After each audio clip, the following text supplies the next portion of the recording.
안녕하세요. 저는 내일 모레 곧 50주를 들어서는 아저씨입니다. 이 나이쯤 되어 보니 세상에 가장 중요한 것은 돈도 아니고 명예도 아니고 사람인 것 같더군요. 아무리 웃고 힘들어도 곁에 든든한 사람이 있으면 언제든 다시 일어설 힘이 나니까 말입니다. 제 아내도 제게 그런 버팀목 같은 존재입니다. 제 아내는 집안의 둘째로 딸이라는 이유로 가정에서 오랫동안 차별받으며 가슴 아픈 유년 시절을 보냈던 사람입니다. 어려서부터 위로 오빠를 두고 아래로 여동생을 둔 아내는 아들만 귀하게 여기시는 부모님 때문에 참 속상한 일이 많았습니다. 다른 집 아이들은 다 가지고 있는 인형 하나 없어서 오빠가 가지고 놀다 팽겨친 장난감이나 주워들고 놀았고, 어느 날 친척 어른이 막내 동생에게 인형을 사다 주신 날, 동생이 자리를 비운 사이 그 인형에 잠깐 손댔다가 동생이 우는 바람에 부모님에게 호되게 야단이 난 기억이 몇십 년 지나서까지 생생하답니다. 어린 시절을 그리 고되게 보냈던 아내가 자라서도 형편이 다를 게 없었겠죠. 돈 벌러 일 나가시는 부모님을 대신해 국민학교 시절부터 오빠 동생 밥을 챙겨야 했답니다. 그렇게 일찍 입고 대기 신세로 고생했으면 학교라도 제대로 보내주시지. 아내의 부모님은 아내를 고등학교도 보내지 않으시고 일찍이 공장으로 보내셨답니다. 어려서부터 차별받던 딸이어서 그러셨을까요? 고지식한 시골분이셨던 아내의 부모님은 딸년이 무슨 공부를 그리 길게 하냐며 공장 가서 오라비 대학 등록금이나 벌어다 보내라고 하셨다네요. 아내는 제발 고등학교라도 졸업하게 해달라 애원했지만 부모님은 개의치 않으셨답니다. 그렇게 이른 나이에 등 떠밀려 사회생활을 시작해야 했던 아내는 그 뒤로는 돈 벌러 오빠 학비 대고 집에 생활비 가져다 준다고 매번 보내는 바람에 30이 넘어서까지 모은 돈도 없어 시집도 가지 못하고 연애 한번 제대로 못 해봤답니다. 아내에게는 어려서부터 차별에 대한 상처와 학업을 제대로 마치지 못한 서름이 쌓여 있었습니다. 저는 외동이라 아내에 비하면 차별은 받지 않았지만 어렵게 살았던 것은 비슷한 것 같습니다. 저도 일찍이 돌아가신 아버지 대신에 어머니와 둘이서 어렵게 지냈거든요. 어렸을 적 제 기억은 항상 시장에 장사하러 나가신 어머니 대신 혼자 집을 지키던 기억들 뿐이었습니다. 나이 들어 철들고부터는 돈을 벌겠다고 별의별 일을 다 해봤던 것 같습니다. 중학생 때부터 신문 배달, 우유 배달에 어려서부터 매일 돈 걱정이라 학업 성적이 좋았을 리 없죠. 그래도 어렵게 학교를 보내주신 어머니 덕분에 겨우 상고까지 나와서 그 뒤로는 계속 돈을 벌었습니다. 그래도 성인이 되어 제대로 돈을 벌기 시작한 뒤로는 한결 형편이 나아졌던 것 같습니다. 혼자 자식 기르느라 고생하셨을 어머니를 생각하면 항상 호강시켜 드리고 싶은 마음뿐이었습니다. 열심히 노력하다 보면 그런 날이 올 거라 믿었던 적도 있네요. 그런데 세상은 그리 호락호락하지 않더군요. 제가 아무리 열심히 아등바등 살아도 저는 그저 보졸공장 직원일 뿐이었습니다. 얼마 안 되는 월급으로는 매달 먹고 살아가는 것만으로도 힘들었습니다. 그러던 차에 평소 몸이 안 좋으시던 어머니가 병을 얻으시며 가세는 점점 더 기울기 시작했습니다. 보험 하나 제대로 없던 집에 환자가 생기니 매달 병원비며 약값으로 나가는 돈이 어마어마하더군요. 더구나 어머니가 아프시면서 일을 나가지 못하게 되시고 저 혼자 벌어 2명이 먹고 살아야 했으니 안 그래도 근근히 살던 형편이 더 공핍해질 수밖에 없었습니다. 그래도 어머님은 다시 건강해지신다며 제가 더 바랄 게 없다고 생각했습니다. 그런데 참 하늘은 야속하게도 제게 어머니마저 데려가 버리셨고 저는 그 뒤로 삶의 의욕을 잃어버렸습니다. 당장 나 혼자 살아서 뭐하나 그런 생각이 들었죠. 사실 그동안 많이 지쳤던 것 같습니다. 이제 어머니가 안 계시니 제 삶의 이정표를 잃어버린 것이나 마찬가지였죠. 어머니는 돌아가시기 전까지 제 걱정만 하다 가셨는데 철없는 아들은 어머니 보내고 살 기력을 잃어버렸네요. 그 뒤로 몇 달을 넋이 빠져 살았는지 모르겠습니다. 그런데 하루는 꿈에 어머니가 나오셔서 저를 꾸짖으시더군요. 그리 살으라고 여태 고생해서 키웠는 줄 아느냐며 호통을 치시는 어머니 고함에 놀라서 잠에서 깼네요. 아마 어머니가 천국에서 저를 다 지켜보고 계셨던 모양입니다. 결국 그날 이후로 다시 정신을 차린 저는 살아생전 열심히 양심껏 살아라 하셨다. 어머니 말처럼 어머니에게 부끄럽지 않은 아들로 살기로 했습니다. 이렇게 돌아보니 저나 아내나 어려서부터 참 불꽃진 인생을 살았다 싶네요. 그렇게 서로 비슷한 정이 많았던 아내와 저는 30이 넘어 지인의 소개로 만나게 되었습니다. 둘 다 힘겨운 삶에 쫓겨 결혼은 꿈도 꾸지 못했던 사람들이었네요. 아내는 돈 벌어 집에 갖다 주느라 모은 돈이 없고 저는 어머니 병원비에 빚까지 져서 그 돈 갚느라 그때까지 통장에 큰돈 한 번 찍혀본 적이 없었습니다. 그나마 남은 빚을 다 갚고 삶의 숨통이 트였다 싶었을 적에 아내를 만나게 되었습니다.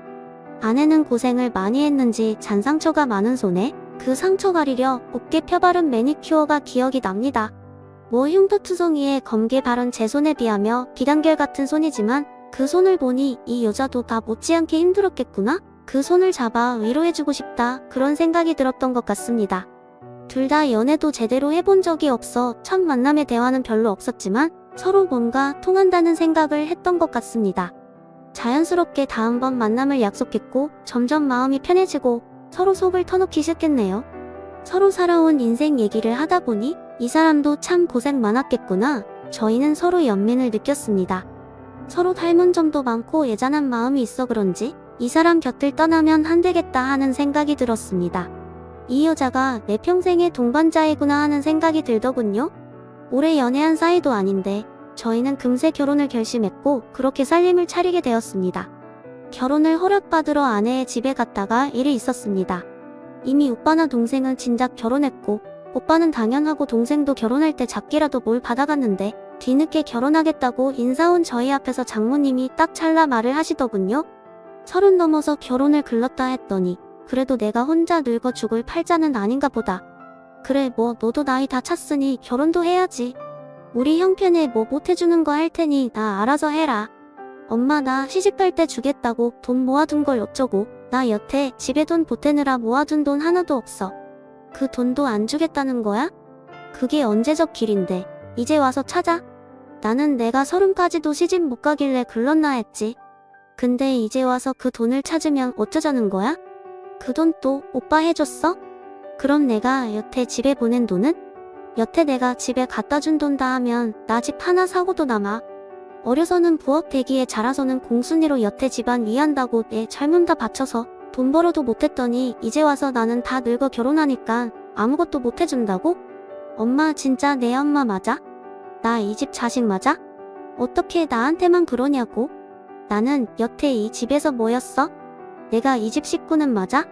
아니 얘가 무슨 행패야? 해주고 싶어도 집에 형편이 안 되는데 어쩌라는 거니? 그럼 뭐 너 시집간다고 집에 빚이라도 내서 챙겨보내라는 말이야? 엄마 아무리 해줄 형편이 안 돼도 시집가는 딸한테 수저라도 해줘야지. 미애한테 뭐 챙겨줬는지 내가 모를 것 같아? 할머니가 나중에 나 올려주라고 남기고 가신 금가락지도 미애 준 거 내가 모를 줄 알았어?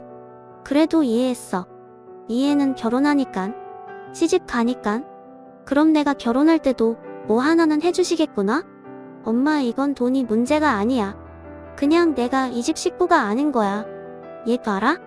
여태 먹여주고 길러놨더니 이제 와서 지 엄마 탓하고 있네. 다 이러고 사는 거지 왜 혼자 맨날 불평불만이야. 이거 사? 불평불만이라고? 내가 30년 참다가 겨우 섭섭한 거 말한 거 가지고? 이제야 내가 정신이 드네. 그래 나는 이 집 식구 아닌 거야. 우리 이제라도 인연 끊어요. 나도 부모 없는 셈 칠 테니까. 엄마도 잘난 장손이랑 금가락지 쥐어보낸 귀한 딸이랑 잘 살아. 앞으로 나 찾지도 마. 결국 결혼 허락 받으러 간 그 자리에서 아내는 쩍 하절연을 했습니다. 허탈한 심정으로 돌아 나오는 아내의 얼굴이 금방이라도 울음이 터질 듯해 저는 아무 말을 해줄 수 없었습니다. 그저 울음을 참겠다 꽉 우겨진 그 주먹만 감싸줄 뿐이었습니다. 결국 저희는 양가 부모님도 부를 수 없는 형편이 되어 결혼식을 하지 않기로 결심했습니다. 사진관 가서 결혼사진 한 장 찍고 결혼식을 대신했습니다. 그렇게 시작한 신혼이었지만 저희는 행복했습니다. 신혼집이라고 제가 무리해서 얻은 주공 아파트에 함께 벌어 채워 넣은 혼수까지 그래봤자 전세였지만 우리 둘을 번듯하니 놓을 자리 있다는 사실이 위안이 되었습니다. 이제는 우리 두 식구 아이도 낳고 열심히 길러 행복한 가족을 꾸리겠다 싶었네요. 둘 다 노충박 노처녀라 임신을 서두를 수밖에 없었습니다. 그런데 이상하게도 임신이 잘 안 되더라고요. 몇 달이 가도 아무 소식이 없어 병원을 찾았더니 믿을 수 없는 소식을 듣게 되었습니다. 안타깝지만 불임이십니다. 지금 임신이 문제가 아니라 아내분 자궁에 큰 혹이 여러 개 있어요. 이 정도면 그동안 많이 아프셨을 텐데 아프지 않으셨어요? 제가 아는 수술이야 간단하지만 아마 앞으로도 임신은 어려우실 겁니다. 어려서부터 내색할 줄 몰라 평소에도 아픈 것을 잘 참던 아내는 제 몸이 어떤 줄도 몰랐나 봅니다. 결국 아내는 수술을 받고 몸은 회복했지만 그 뒤로 아이는 가질 수 없었습니다. 여보, 우리 이제 아이 못 가진대. 어떻게 나 같은 여자 만나서 당신은 무슨 죄야? 나는 뭘 잘못해서 아이도 못 품는 몸이 되었을까? 당신 왜 그런 말을 해? 무슨 차라니 아이가 뭐가 중요해? 우리가 행복하면 그만이야. 우리 둘이서도 잘 살 수 있어. 당신만 있으면 열쌍둥이도 안 부러우니까 제발 내 앞에서 그런 말 하지마. 제 위로도 소용이 없는지 몇 날 며칠을 방에 틀어박혀 울고 있는 아내의 모습을 보니 제 마음도 문드러졌습니다. 그토록 아이를 좋아하던 아내가 임신할 수 없다는 것을 알게 되고 아내가 얼마나 상심이 클지 차마 상상할 수 없었습니다. 아무래도 아내의 상태가 너무 좋지 않아 당분간 일을 쉬게 하고 집에 있게 했습니다. 저는 일을 나가야 해서 아픈 아내 혼자 집에 두기 마음이 편치 않았습니다. 아내는 돌봐줄 친정도 없고 시댁도 없는 사람이라 어쩔 수 없었죠. 그런데 감사하게도 그때 아내의 가까운 지인이 아내를 돌봐주겠다고 나섰습니다. 안 그래도 혼자 두고 나가기 걱정이었는데 지금 마음이 많이 상해 있을 겁니다. 곁에서 잘 좀 부탁드려요. 아유, 그럼 나도 걱정돼서 와봤는데 경혜 상태가 많이 안 좋네. 경혜는 내가 밥도 잘 챙겨 먹이고 잘 보살필 테니 병우 씨는 걱정하지 말고 일 다녀와요. 아내와 공장 시절부터 알고 지냈다는 가까운 지인인 은실 씨는 아내에게는 친언니 같은 둘도 없는 사이였습니다. 저희 결혼을 곁에서 도와줬던 것도 은실 씨였고 평소에도 아내가 많이 믿고 의지하던 지인이었습니다. 다행히 아내의 사정을 잘 알던 은실 씨가 저희 부부 얘기를 듣고 제가 출근한 사이에 아내를 돌봐주기로 했습니다. 곁에서 돌봐주는 사람이 있어 그랬는지 다행히 아내는 머지않아 자리에서 일어났습니다. 그 뒤로 저희는 한 번도 아이 얘기를 꺼내지 않았지만 동네 아이들을 볼 때마다 두 눈 가득 담아두고 뭔가를 생각하는 듯한 아내의 모습을 보면 아내의 속을 짐작해 볼 수 있었습니다. 저는 그래도 상관없었습니다. 사랑하는 아내만 건강하게 곁에 있어준다면 행복할 자신이 있었어요. 그러다 제가 직장에서 해고를 당하는 일이 벌어지게 되었습니다. 회사의 구조조정으로 공장 직원 수십 명이 내쫓기게 되었죠. 생존권을 보장해달라 직원들이 모여 시위도 하고 항의도 해봤지만 IMF 이후로 바뀐 사회 분위기 속에 저희 같은 사람들이 설 자리는 없었습니다. 당장 회사에서 잘리고 뭘 해서 먹고 살아야 하나 암담한 지경이었습니다. 때마침 집주인이 전세금을 올려달라 하는 동에 이사까지 가야 했습니다. 그렇게 제가 실직 후 일자리를 구하지 못하고 집에 틀어박혀 있자 아내가 말을 꺼내더군요. 여보, 우리 장사 시작할까? 왜 포장마차 같은 건 돈도 별로 안 들고 우리 둘이서 하면 그렇게 어렵진 않을 거야. 어려서부터 식구를 걷어먹여서 그런지 유난히 손맛이 좋았던 아내가 제게 포장마차 장사 얘기를 했습니다. 제 평생 남의 밑에서 일할 줄만 알았지 직접 장사해볼 생각은 못했는데 아내의 말에 저도 귀가 솔깃했습니다. 사실 다른 것을 고민할 처지도 아니었네요. 당장 일자리를 구하지 못하면 나가서 노가다라도 해야 했으니까요. 그렇게 우리 부부는 길에서 포장마차를 열게 되었습니다. 장사라고 쉽게 생각한 것은 아니었지만 제 사정상 그렇게라도 돈을 벌 수밖에 없었습니다. 그래도 다시 일어설 수 있었던 것은 다 제 아내 덕분이었네요. 솜씨 좋은 아내 덕분에 포장마차는 장사가 잘 되었습니다. 점점 손님이 들더니 주말이며 눈코 뜰 새 없이 바쁠 지경이었습니다. 손바닥만한 포장마차였지만 아내와 둘이 같이 일할 수 있어서 저는 그게 그렇게 좋았습니다. 포장마차를 차린 지 5년 만에 저희는 따로 가게를 얻을 만한 돈을 모을 수 있었습니다. 그동안 겨울에는 춥고 여름에는 덥고 길 위에서 얼마나 고생을 했는지 모릅니다. 그렇게 5년 만에야 목돈을 모아 그럴듯한 가게를 얻게 되었습니다. 가게 자리를 계약한 날 저희 부부는 얼싸 안고 기쁨에 눈물을 흘렸습니다. 여보, 우리 가게가 생긴다니 나 진짜 믿겨지지가 않아. 방금 도장 찍어 놓고 그래? 이제 우리 가게야. 당신 그동안 정말 고생 많았어. 나 같은 남편 만나서 길에서 장사하느라 보낸 시간이 벌써 5년이네. 이제 가게만 차리면 당신도 고생 끝이야. 이것도 다 당신 덕분이야. 나 같은 놈이 감히 장사를 꿈이나 꿨겠어? 이제 우리도 행복해질 일만 남은 거야. 다행히도 가게를 차린 뒤로도 포장마차 단골 손님들이 찾아주셔서 장사는 어렵지 않았습니다. 앞으로도 이렇게만 하면 금세 집도 사고 여유가 생길 것 같았습니다. 물론 가게를 차리고는 더 바빴지만 정신없이 바쁜 와중에도 장사가 잘 되니 행복하기만 했습니다. 가게를 정리하고 하루 종일 써 있느라 퉁퉁 부은 다리를 끌고 집으로 돌아가면 서로 다리를 주물러주며 하루를 마무리했습니다. 아이도 없었지만 저희 부부는 참 사이가 좋았습니다. 그렇게 가게 장사를 하면서 태어나서 처음으로 큰 돈을 만져봤네요. 남들이 보기엔 웃을 정도일지 몰라도 저희 부부에게는 수십억 가치의 돈이었습니다. 저희는 그 돈으로 집을 구할 작정이었습니다. 전세금이 올라 아파트 전세를 빼주고 달동네 허름한 주택에서 지내던 저희에게 집 장만이란 것은 평생의 꿈이자 목표였습니다. 몇 년만 더 고생하면 번듯한 아파트 한 채 구할 수 있겠다 싶었죠. 하루는 아내가 은실 씨에게서 좋은 투자처를 소개받았다며 제게 투자 얘기를 꺼냈습니다. 여보, 언니 말로는 진짜 확실한 곳이래. 언니도 있는 돈 없는 돈 다 끌어서 넣었다잖아. 여기저기 말하면 안 된다고 나한테만 살짝 귀띔해준 거야. 근데 그 돈 다 넣었다가 손해라도 보면 어쩌려고? 원금 보장이라니깐? 만약 손해봐도 원금만 돌려받으면 되니깐 은행에 묶어놓은 것보다 훨씬 낫지 않아?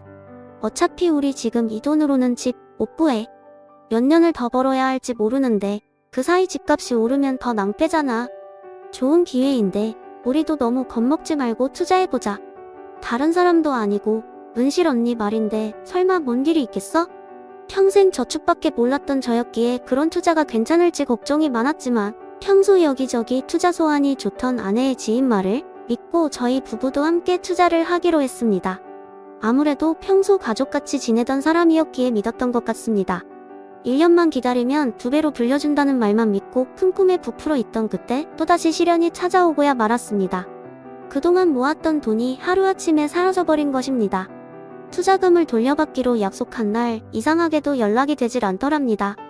분명 며칠 전까지 같이 밥도 먹은 사람이 하루아침에 번호도 바뀌고 연락이 두절되었습니다. 서둘러 찾아간 그 사람의 집 앞에는 저희 같은 사람이 수두룩했습니다. 저희에게만 살짝 알려주는 거라더니 진작에 제대로 속이려 작정을 했던 건지 그 사람한테 투자금 맡긴 사람이 많더라고요.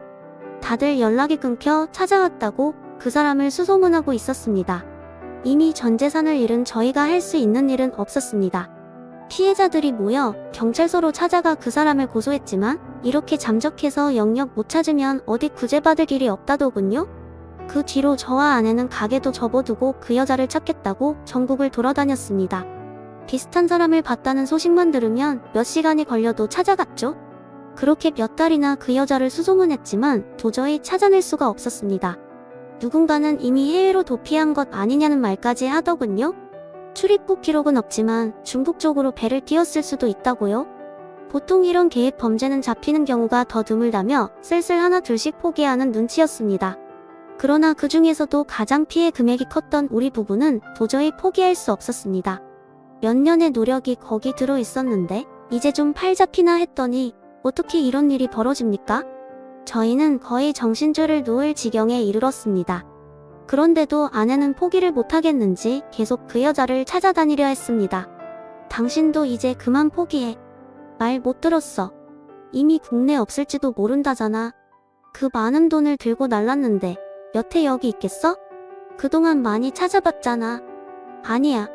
어디 숨어 있을 거야. 내가 꼭 찾아낼 거야. 그래서 돈 받아야지. 우리가 그걸 어떻게 모은 돈인데. 나는 이대로 포기 못해. 그래도 가족들이랑은 연락하겠지. 그 언니 사촌한테 한번 가보려고. 여보, 이미 작정한 여자야. 친척한테 얘기를 했겠어? 설령 친척이 그 여자 행방을 알고 있다고 한들 그걸 당신한테 말해주겠어? 결국 도와줄 사람은 아무도 없어. 우리도 이쯤에서 그만하자.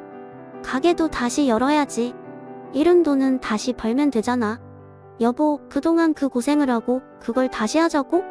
나 이제 못하겠어. 너무너무 힘들어. 왜 이렇게 내 인생에 되는 일이 없는 거야? 돈 들은 것도 다 내 탓이야. 그때 당신 말을 들었어야 했는데. 제가 말리는데도 아내는 고집을 꺾지 않았습니다. 아무래도 가족보다 믿었던 사람에 대한 배신감에 견딜 수 없었던 모양입니다. 그렇게 제 손을 뿌리치고 아내는 길을 나섰고 금방 다녀온다던 아내는 저녁 시간이 지나도록 전화도 받지 않고 소식이 없었습니다. 길가에 서서 몇 시간째 아내를 기다리는 제게 갑자기 모르는 번호로 전화가 왔습니다. 여보세요? 박경혜 씨 남편분 되시나요? 예? 아, 네? 제가 박경의 남편인데요. 왜 그러시죠?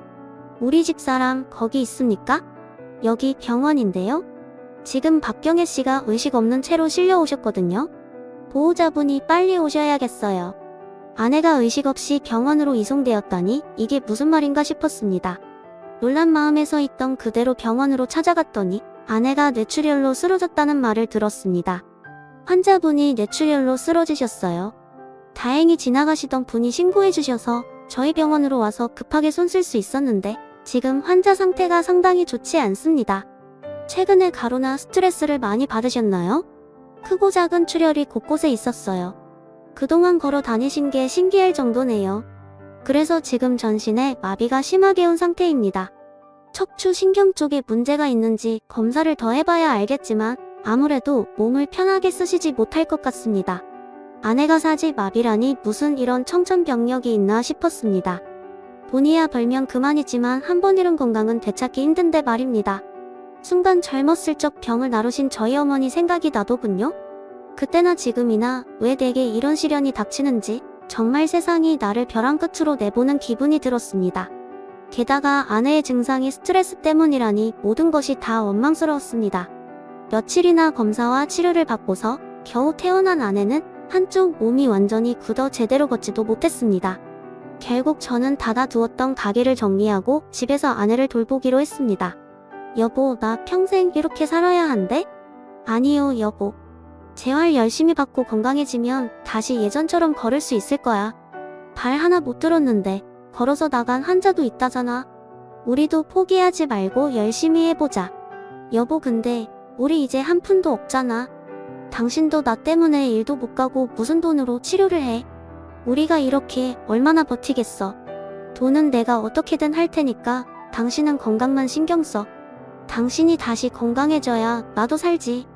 그러니까 나 위해서라도 열심히 치료받자. 알았지?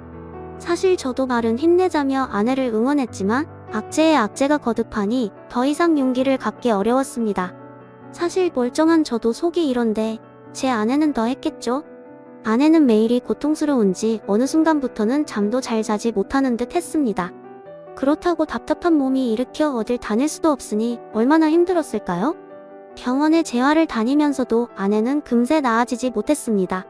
그래도 직전보다는 조금 나아져 뻣뻣이 굳어있던 몸이 이제는 천천히 걸을 정도는 되었지만 헝가름 떼는 것이 얼마나 고통스러운지 그 꼴이 참 보고 있기 힘들 정도였습니다.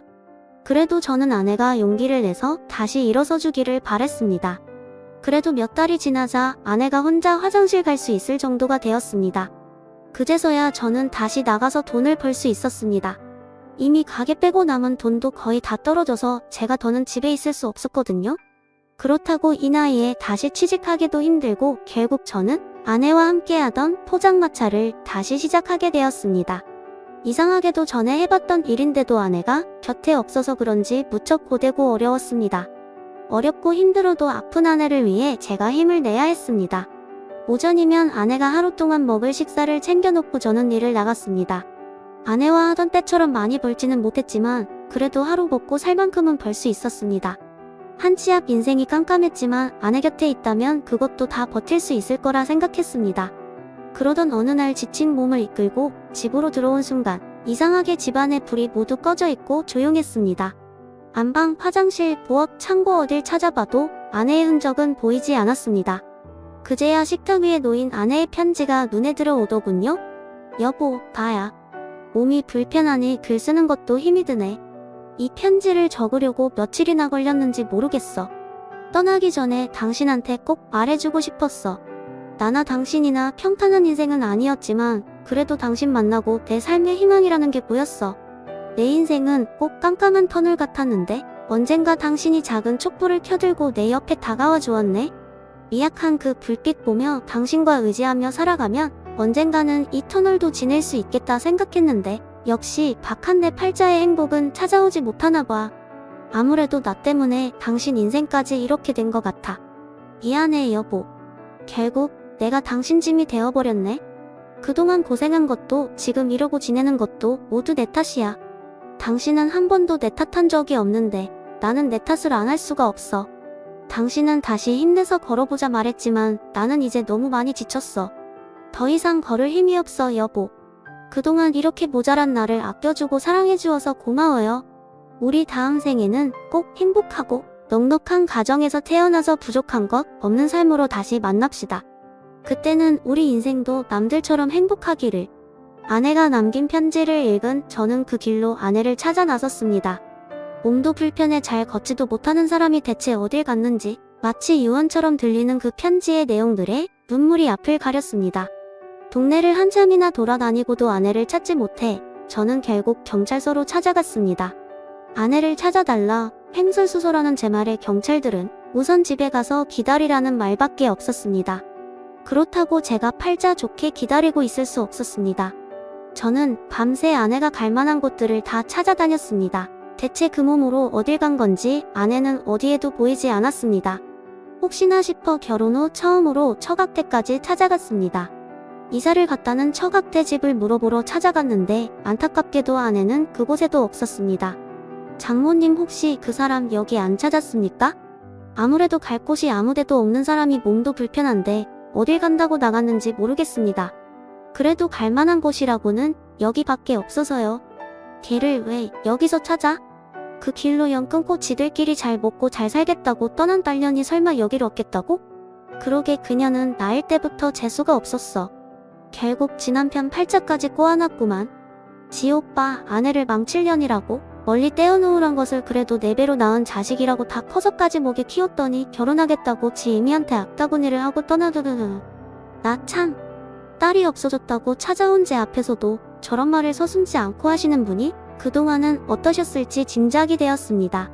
이런 정도인 줄 알았으면 저도 여기로 오지 않는 거였는데 아무리 갈 곳이 없더라도 아내가 이런 집에 다시 찾아올 리 없겠더군요. 결국 그 집에서 아내도 찾지 못하고 엄한 소리만 듣고 발길을 돌릴 수밖에 없었습니다. 저는 다시 정체 없이 길을 헤맸습니다. 그동안에도 경찰서에서는 계속 연락이 없었습니다. 경찰관님, 저희 집사람 아직도 소식이 없습니까?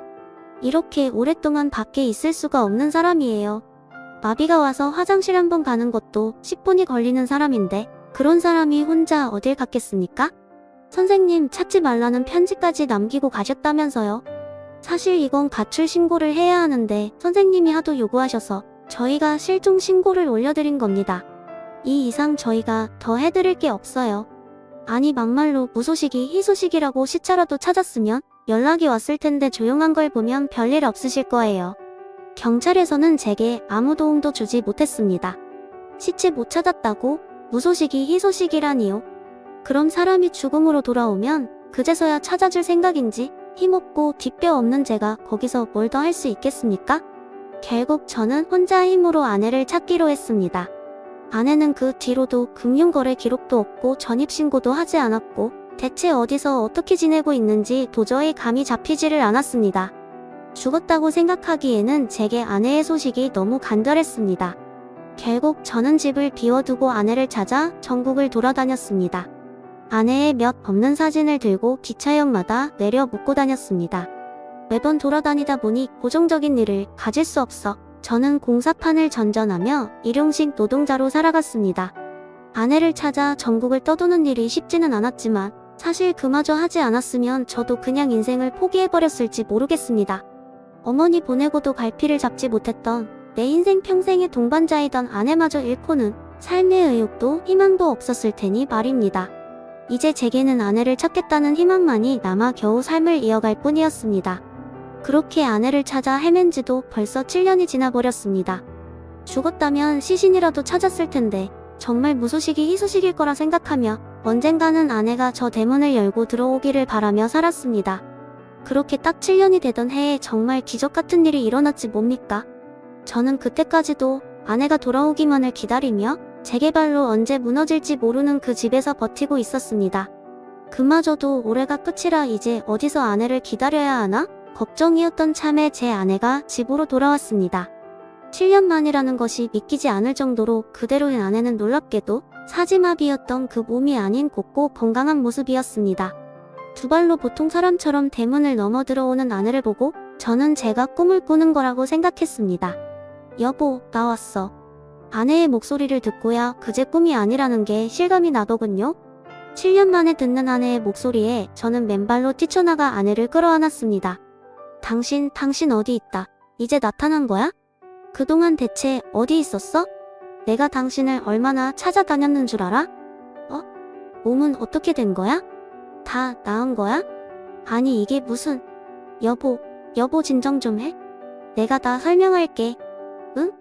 잔뜩 흥분의 말을 쏟아뱉던 제게 아내는 제 손을 잡고 그간의 일들을 모두 설명해 주었습니다. 아내는 제게 마지막 편지를 남기고 세상을 등질 생각이었습니다. 그때는 정말이지 더 이상 희망이 없다고 생각했어. 당신이 나 때문에 돈도 잃고 가게도 잃고 거기에 내 몸까지 그 지경이 되었으니 앞으로는 꼼짝없이 평생 당신 짐이나 되겠구나 싶었어. 내 인생이 전혀 나아지지 않는다는 생각에 우울증이 심했던 것 같아 그냥 다 놓고 편해지고 싶었어. 그리고 나라도 없어야 당신이라도 살겠지. 그땐 그렇게 생각했어. 여보, 왜 그렇게 바보 같은 생각을 했어? 당신 없이 내가 어떻게 살겠어? 나 그동안 당신 찾아다니겠다고 안 가본 동네가 없어. 서울부터 부산까지 전국을 훑고 다녔는데 미안해 여보. 아무튼 그때는 죽자고 결심하고 버스를 타고 아주 멀리 떠났어. 깊은 산속에 가면 보는 사람도 없고 몰래 죽기 좋겠다 싶었어. 그래서 한참을 버스를 타고 가서 이름도 모르는 산으로 들어갔어.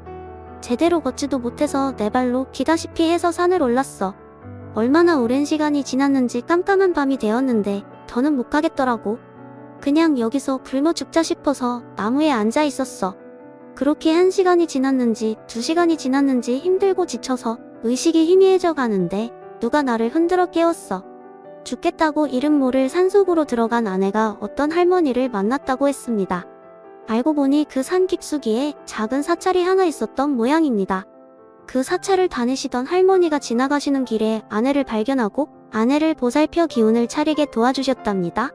할머니가 나를 막 혼을 내시더라고. 젊은 사람이 극한 일로 죽겠다고 이러냐고. 여기까지 기어 올라올 힘이 있는데 그 힘으로 살아야지. 왜 벌써 포기할 생각을 하냐고. 이상하게 처음 보는 그 할머니가 꼭 우리 할머니 같아서 나도 모르게 악을 쓰면서 그동안 내가 겪었던 일들을 다 말했어.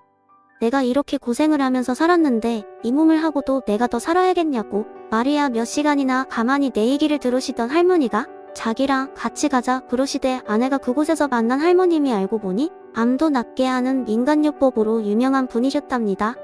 건강증으로 상복에서 작은 식당을 운영하시며 혼자 지내시는 할머니셨는데 아내의 중풍을 낫게 해주겠다며 아내를 데려가셨답니다. 이미 인생을 포기했던 아내는 여기서 더 잃을 게 뭐가 있나 싶어 처음 보는 그 할머니를 따라갔답니다. 그렇게 할머니를 따라간 곳에서 할머님이 알려주시는 대로 재활을 하고 건강즙을 먹으며 몸을 차츰 회복해갔다고 합니다. 그렇게 노력한 지 3년 만에 제대로 걷기 시작하고 마비가 왔던 얼굴도 서서히 퍼졌답니다. 아내도 그제서야 삶의 의욕이 생기는지 그 뒤로는 할머니 일손을 도우며 둘이 산속에서 의지하며 지냈답니다. 그래도 죽겠다고 도망 나온 내가 당신을 다시 찾아갈 용기가 없었어. 그때까지도 내가 불행의 원인이라는 생각을 버릴 수가 없었거든. 당신이 나만 만나지 않았으면 더 행복하지 않았을까 그런 생각이었어. 그래서 내가 없어야 당신이 행복할 거라 생각했어. 내가 자기를 찾아다니는 줄도 모르고 차마 내게 돌아올 용기가 없던 아내는 할머님과 계속 산속에서 지냈고 그 밑에서 할머니의 요리를 전수받아 같이 가게를 꾸려갔다고 했습니다. 그렇게 몇 년이 더 지나 얼마 전에 할머님이 고령으로 별세하셨다네요. 자식이 없던 할머님이 아내에게 가게와 모든 재산을 다 물려주시고 말입니다. 할머니가 여태 혼자 지내셔서 그동안 모아두신 돈이 상당하더라고. 나는 그동안 거기서 얻어먹고 지낸 걸로 좋겠는데 그동안 월급이라며 다 나한테 주고 떠나셨어. 나한테는 아무 말씀 없으셨는데 말이야. 근데 의지하던 할머니가 돌아가시고 나니까 이제 어떻게 살아야 할지 모르겠더라고. 그제야 당신이 너무 보고 싶었어. 내 욕심이지만 당신이랑 보냈던 시간들이 내 인생의 가장 행복한 순간들이었거든. 마지막으로 한 번만 보고 싶다 싶어서 찾아왔는데 아직도 여기 당신이 있을 줄은 몰랐네. 그러게 왜 바보같이 나를 두고 떠났어.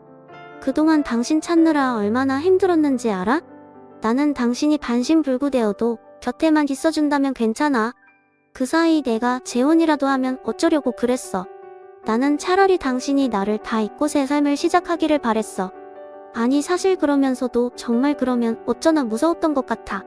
그래서 당신 소식을 잊고 찾아볼 생각도 안 하고 살았나 봐. 산속에 있으면 다른 생각이 안 들어. 그냥 할머니 도와서 가게 꾸리면서 그렇게 하루하루 살았어. 할머니가 나한테 정말 많은 걸 가르쳐 주셨어. 음식으로 병도 나을 수 있구나. 배운 게 많아.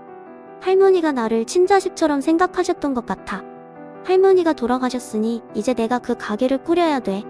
그게 내가 은혜를 갚는 길인 것 같아. 혹시나 당신이 아직 여기 있으면 같이 가자고 말하고 싶어서 찾아왔어. 나 이제 돈도 있고 우리 둘이 예전처럼 가게 꾸려서 산속에서 예쁜 집 짓고 살자. 당신도 그동안 고생 많이 했을 거 아니야. 이제는 내가 당신 호강시켜 줄게. 응?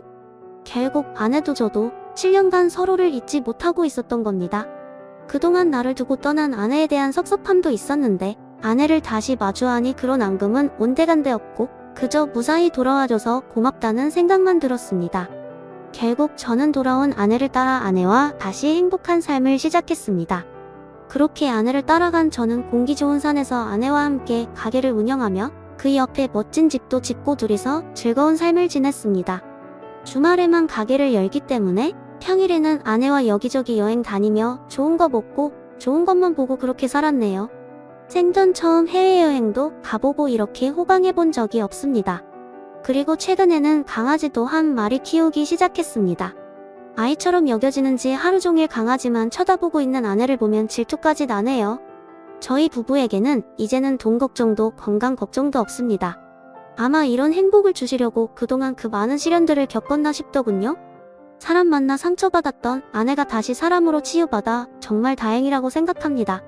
저희 두 사람도 앞으로 평생을 서로 아끼며 남은 인생 행복만 가득하기를 바랍니다. 감사합니다.